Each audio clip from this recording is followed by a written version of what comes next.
চলে কেউ কথা বলেন না, সবাই রেডি হলে বললেন ভাই। এই লেখাটা লেখাটা আসতে হবে। ওখানে ফুটেজ ওনারা নিবে, ওখান থেকে ফুটেজ নিবে। আজকে আমি এখানে এসেছি এবি পার্টির পক্ষ থেকে বাংলাদেশের দ্বিতীয় বৃহত্তম যে স্থলবন্দর আছে বুড়িমারি স্থলবন্দরে এসেছি। লালমনিরহাটের এই পাটগ্রাম অঞ্চলকে যেটাকে কাভার করে আর কি মেনলি। তো ইতিমধ্যে আমরা দেখতে পেয়েছি যে বাংলাদেশ ভারতের সাথে ভুটানের সাথে আমাদের স্থলবন্দর মাধ্যমে যে ব্যবসা বাণিজ্যগুলো হয় তার একটা বড় জায়গা হচ্ছে এই বন্দরটা। এবং এই বন্দরের ভিতরে অনেকগুলো সমস্যা আছে যেগুলো নিয়ে ইতিমধ্যে পত্রিকাতে আপনাদের গণমাধ্যমের যে লেখা সমস্যাগুলো উঠেছে সেটা আমি একটু হাইলাইট করতে চাই। প্রথম কথা হচ্ছে যে গণ অভ্যুত্থানের পরে যে এখানে যে আওয়ামী সিন্ডিকেটটা ছিল যারা ভারতের একটা চক্রের সাথে ওই পাশে মিশে এই বন্দরটাকে কার্যত অচল করে ফেলেছে এবং এই বন্দরের যে অবারিত সম্ভাবনা আছে এই সম্ভাবনাটাকে হেয় করে ফেলেছে, ক্ষীণ করে ফেলেছে। তা আমরা অন্তর্বর্তীকালীন সরকার এবং বর্তমান রাষ্ট্রযন্ত্র যারা চালাচ্ছেন তাদেরকে বলছি যে এই সিন্ডিকেট ভেঙে দিতে হবে। আমরা চাই বাংলাদেশে ন্যায্যতার ভিত্তিতে যে কোনো ব্যবসায়ী ব্যবসা করবেন, যোগ্যতার ভিত্তিতে করবেন, প্রতিদ্বন্দ্বিতার ভিত্তিতে করবেন এবং দেশের আইন কানুন নীতিমালা মেনে করবেন। কোনো আওয়ামী সিন্ডিকেট ক্রস বর্ডার এই পার ওই পার মিলায়ে নিজেদের একটা চক্র ডেভেলপ করে এখানে ব্যবসাকে ক্ষতি করবেন, জাতীয় রাজস্বকে ক্ষতিগ্রস্ত করবেন, শ্রমিকদের ন্যায্যতা এবং অধিকারকে ক্ষতিগ্রস্ত করবেন, এটা আমরা চাই না। পরিবহন সেক্টরে দ্বিতীয়ত হচ্ছে আমরা একটা সমস্যা দেখতে পেলাম, সেটা হচ্ছে যে আপনার ইনফ্রাস্ট্রাকচারে যথেষ্ট ঘাটতি। চারপাশে দেখতে পাচ্ছেন যে রাস্তাঘাটের অবস্থা খুবই খারাপ, ধুলাবালি উঠছে, এলাকার জনবসতি যারা আছেন তাদের স্বাস্থ্যের উপরে এটা ব্যাপক প্রভাব পড়ছে। শ্রমিকদের ব্যাপারে একটা কথা বারবার আসছে যে এখানে যারা বন্দরে কাজ করেন শ্রমিকরা প্রায় 2000, অথবা যদি আপনি পাথর ভাঙার শ্রমিকদেরকে ধরেন সেটা ধরেন প্রায় 7-8 হাজার শ্রমিক হবে। এই শ্রমিকদের যে আপনার অধিকার ন্যায্যতা এগুলো লঙ্ঘিত হচ্ছে বারবার। সেক্ষেত্রে আমরা বলেছি যে শ্রম আইন মোতাবেক বাংলাদেশের প্রত্যেক শ্রমিককে চুক্তির আওতায় নিয়ে আসতে হবে, তাদেরকে লিখিত চুক্তিপত্র দিতে হবে, তারা কত ঘন্টা কাজ করবেন, কত মেয়াদে কাজ করবেন, কত দিন কাজ করবেন, কত টাকা বেতন পাবেন, এগুলোর একটা পরিচ্ছন্ন লিখিত চুক্তিপত্র দিতে হবে প্রত্যেক শ্রমিককে। এবং তাদের স্বাস্থ্য সেবার যে ক্ষতি হচ্ছে এই ধুলাবালি এবং অস্বাস্থ্যকর পরিবেশে কাজ করবার কারণে, সেটার জন্য যদি ইন্স্যুরেন্স মেকানিজম করতে হয় রাষ্ট্রের পক্ষ থেকে, স্বাস্থ্য সেবা খাতের কোনো বীমা তৈরি করতে হয় সেটা করতে হবে। কারণ এই শ্রমিকরা আমার দেশের মানুষ, আমার দেশের নাগরিক, তার জীবনটাও একজন ব্যবসায়ী ধনী মানুষের মতো সমান গুরুত্বপূর্ণ। তার যদি জীবনযাত্রার মান ছোট হয়ে যায়, আয়ু কমে যায় এবং এটা তার পরিবারকে এফেক্ট করে, একমাত্র উপার্জনক্ষম মানুষটাকে অক্ষম করে দেবার মধ্যে রাষ্ট্রের কোনো ফায়দা থাকতে পারে না। তাহলে আমাদের পক্ষ থেকে দাবি হচ্ছে তাদের শ্রমিক মান বাড়ানোর জন্য যা যা করণীয় সেটা করতে হবে। তৃতীয়ত দেখলাম যে অবকাঠামো এবং পরিবেশ দূষণের মাধ্যমে যেটা হচ্ছে এই অঞ্চলটা বসবাসের অনুপযোগী হয়ে যাচ্ছে। মানুষ, গ্রামবাসীরা যারা আছেন তারা প্রচন্ড স্বাস্থ্য ঝুঁকিতে আছেন। সেক্ষেত্রে বুড়িমারিকে ঘিরে সরকার একটা এক্সক্লুসিভ ইকোনমিক জোন করতে পারে কিনা, অর্থনৈতিক অঞ্চল ঘোষণা করে এটাকে আলাদা করে এক্সক্লুসিভলি বিজনেস ব্যবসায়িক কার্যক্রমের ব্যবস্থা করবে। এবং সেটা করতে গেলে এলাকাবাসীকে কিভাবে সম্মানজনকভাবে, আর্থিকভাবে এবং বাসস্থানগতভাবে, পেশাগতভাবে পুনর্বাসন করা যায় সেটার একটা কম্প্রিহেন্সিভ মেকানিজম তৈরি করতে হবে।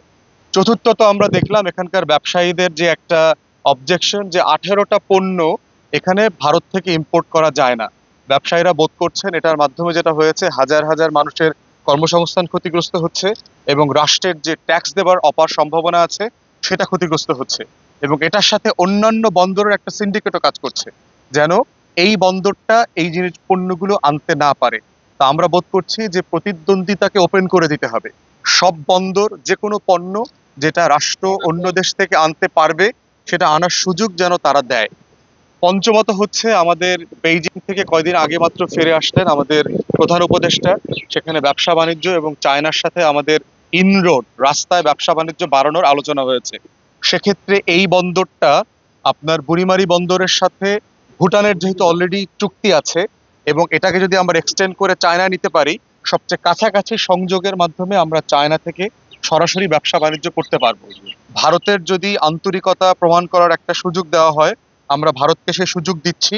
গত 16 বছর আপনারা যে পরিমাণ মানে নষ্টামি করেছেন, বাংলাদেশের মানুষের উপরে জুলুম করেছেন, একটা ফ্যাসিবাদী শাসন ব্যবস্থা কায়েম করে রেখেছেন, সেখান থেকে যদি আপনারা প্রমাণ করতে চান যে বাংলাদেশকে আপনারা বাংলাদেশের জনগণের সাথে সম্পর্কে বিশ্বাস করেন, বাংলাদেশের সাথে ভারতের রাষ্ট্র আকারে এই সম্পর্কে বিশ্বাস করেন, আওয়ামী লীগ এবং শেখ পরিবারের বাহিরে, তাহলে এইটা সুযোগ করে দেবার একটা মোক্ষম সময় আসছে।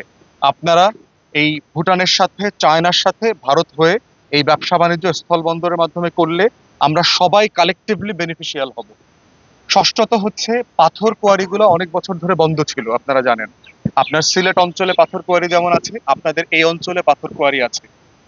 2015-16 সালে একটা মামলার উপরে ভিত্তি করে বাংলাদেশ সরকার সকল পাথর কোয়ারি থেকে পাথর উত্তোলন বন্ধ করে দেয়। অতএব যেই শিল্পে আমরা প্রায় সচ্ছল ছিলাম, এই শিল্পটাকে পুরোপুরি ভারত নির্ভর করে দেওয়া হয়। 50 থেকে 60 হাজার কোটি টাকার পরিমাণ টাকা ভারতে পাচারের ব্যবস্থা করা হয়েছে এটার মধ্য দিয়ে। আমার দেশের লক্ষ লক্ষ, সিলেটি শুধু 30 লক্ষ শ্রমিকের রুটি রুজি কেড়ে নেওয়া হয়েছে। অতএব বাংলাদেশের পাথর কিন্তু দুনিয়ার সবচেয়ে মানসম্পন্ন পাথরের একটা। শুধু নদী না, আপনার এখানে মাটির নিচেও খুবই মানসম্মত পাথর আছে। তাহলে সেক্ষেত্রে আমাদেরকে দেখতে হবে যে পাথর কোয়ালির আমাদের যে আন্দোলন ছিল এবি পার্টির পক্ষ থেকে, আবু রাইয়ান রসি আপনাদের এখানকার ব্যবসায়িক নেতা, তিনিও বারবার এই বিষয়টা রেজ করেছেন। আমিও সিলেটে গিয়ে প্রেস কনফারেন্স করেছি, স্টেক হোল্ডারদের সাথে বসেছি। পাথর কোয়ারি যেটা খুলে দেওয়া হয়েছে সেটা পরিবেশ বান্ধবভাবে আধুনিক প্রযুক্তি ব্যবহার করে, মেশিনারি ব্যবহার করে সেভাবে এটাকে আবার পুনর্জীবন দেয়া যায়, সেটা আমাদের দেখা দরকার, যেন আমাদের আমদানি নির্ভরতা এখান থেকে চলে যায়, শিল্পে এটা যেন স্টেবল হয়ে যায়। আরেকটা বিষয় দেখলাম, পরিবহন খাতে একটা বড় সিন্ডিকেট ডেভেলপ করেছে। একটা সার্টেন সাইজের পরের ট্রাককে এখানে আসতে দেওয়া হচ্ছে না, তাদেরকে প্রায় ডাবল পথ, ট্রিপল পথ ঘুরে আসতে হয়। তাতে খরচ বেড়ে যাচ্ছে ব্যবসায়ীদের, সময় নষ্ট হচ্ছে, এবং শ্রমিকের খরচ, বেতন ভাতা বাড়ার কারণে যেটা হচ্ছে, যারা বিনিয়োগকারী আছেন তারা ব্যবসা করতে অনুৎসাহিত বোধ করছেন। তাহলে সেক্ষেত্রে আমাদের দাবি হচ্ছে প্রত্যেকটা ব্রিজ, প্রত্যেকটা টোল যেসব ব্রিজে নেওয়া হচ্ছে, সবগুলোকে সাইজের বাধা থেকে বের করে নিয়ে আসা দরকার। যার যেখান থেকে মনে চায় সে ট্রাক নিয়ে সেই সাইজের পণ্য পরিবহন করে এখানে নিয়ে আসবে, এবং সরকারকে যে পরিমাণ রাজস্ব দেওয়ার দরকার সেটা দিবে। তো সব মিলিয়ে আমরা বোধ করছি যে বাংলাদেশে এই দ্বিতীয় বৃহত্তম স্থল বন্দরের যে পটেনশিয়াল আছে, সম্ভাবনা আছে, সেটাকে আরো বড় আকারে তুলে ধরবার সুযোগ আছে।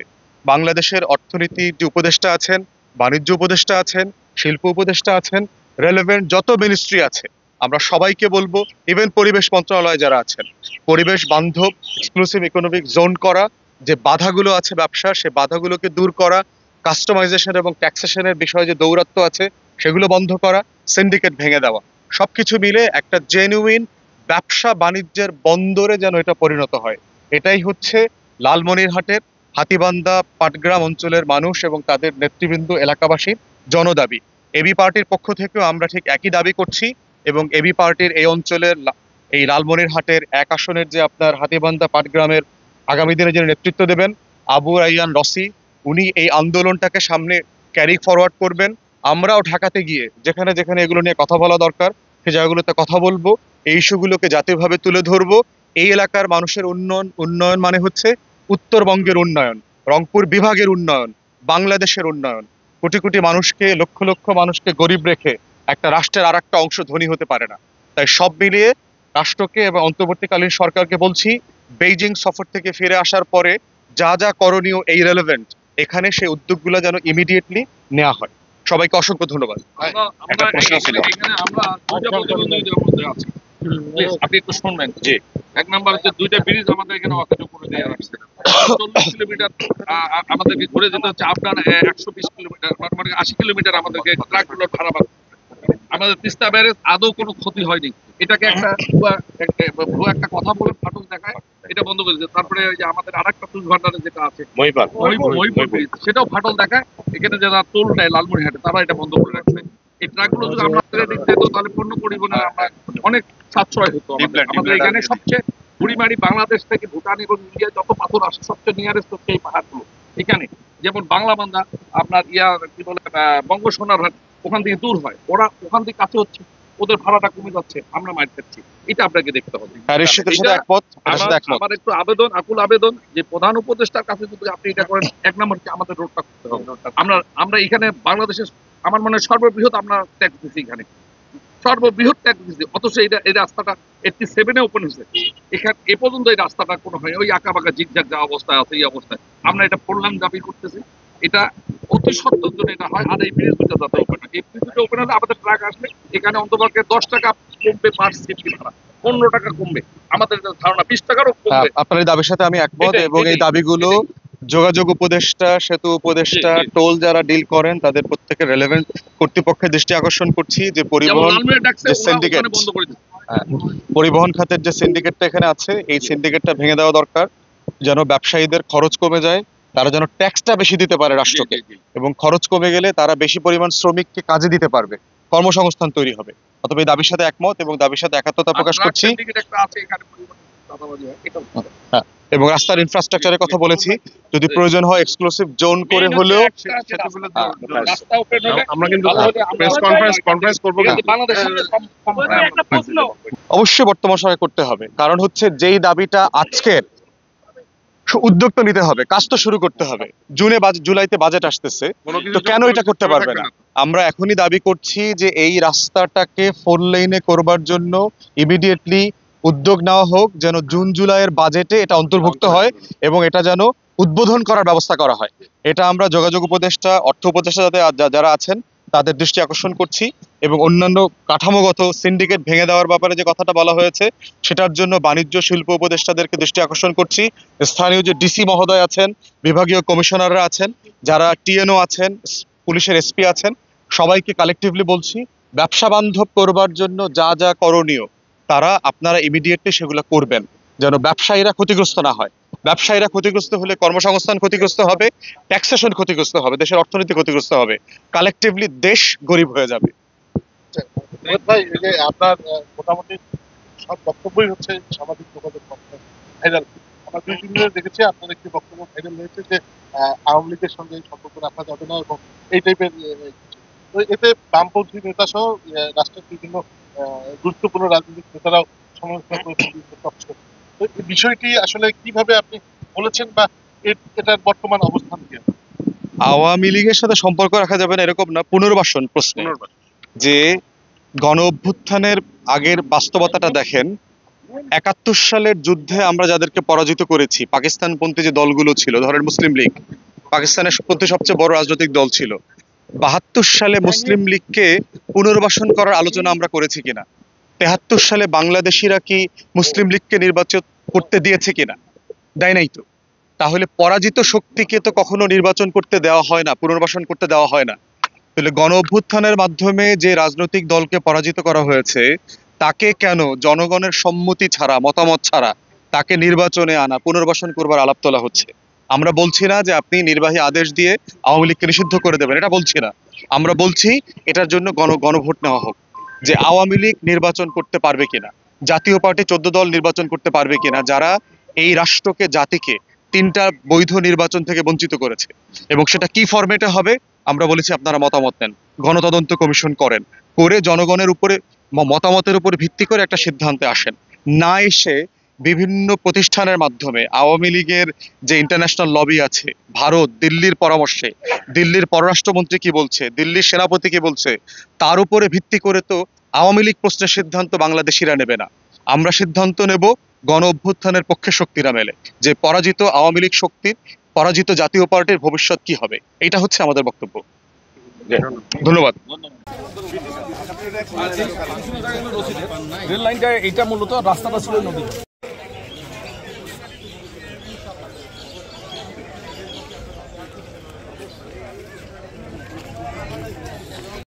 আমি